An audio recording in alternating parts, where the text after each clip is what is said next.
ನಾವಿಂದು ಚಿಕ್ಕಮಗಳೂರು ಜಿಲ್ಲೆಯ ಅಮೃತಪುರದಲ್ಲಿರುವ ಈಶ್ವರಪ್ಪ ಅವರ ತೋಟಕ್ಕೆ ಹೋಗ್ತಾ ಇದ್ದೇವೆ.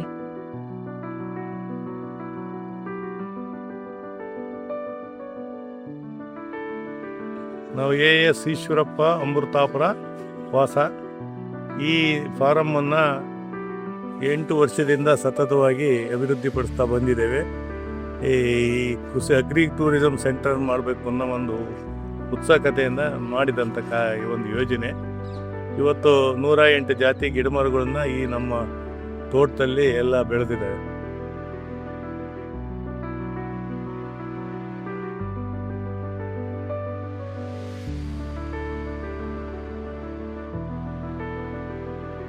ಆಮೇಲೆ ಶ್ರೀಗಂಧಕ್ಕೆ ಹೆಚ್ಚಿನ ಮಹತ್ವ ಕೊಟ್ಟು ಶ್ರೀಗಂಧ ಬೆಳೆದ್ವಿ. ಈಗ ಅಡಿಕೆ ಜಾಸ್ತಿ ಬೇಕು ಅನ್ನೋ ಆಸೆಯಿಂದ ಮಕ್ಕಳು ಅಡಿಕೆಯನ್ನು ಜಾಸ್ತಿ ಮಾಡಿದ್ದಾರೆ.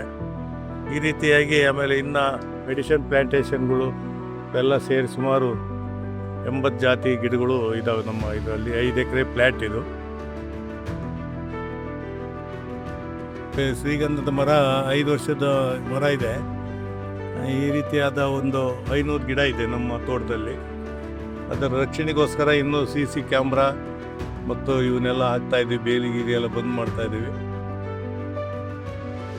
ಈ ರೀತಿಯಾಗಿ ಮಿಶ್ರ ಬೆಳೆಯಾಗಿ ಎಲ್ಲವನ್ನೂ ಹಾಕ್ಕೊಂಡಿದ್ದೀವಿ.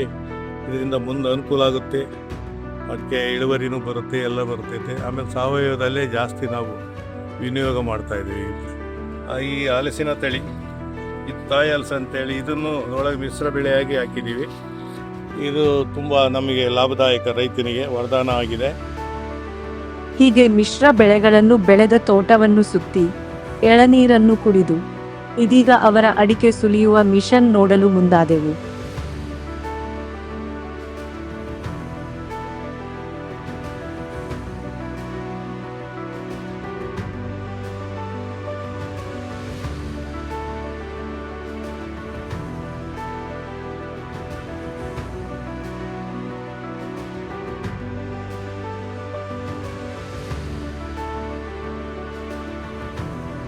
ಹೀಗೆ ಸಂಪೂರ್ಣ ಸಾವಯವ ರೀತಿಯಲ್ಲಿ ಕೃಷಿ ಮಾಡುತ್ತಿರುವ ಈಶ್ವರಪ್ಪ ಅವರ ಸಾಧನೆ ಅತ್ಯಂತ ವಿಶೇಷವಾದದ್ದು.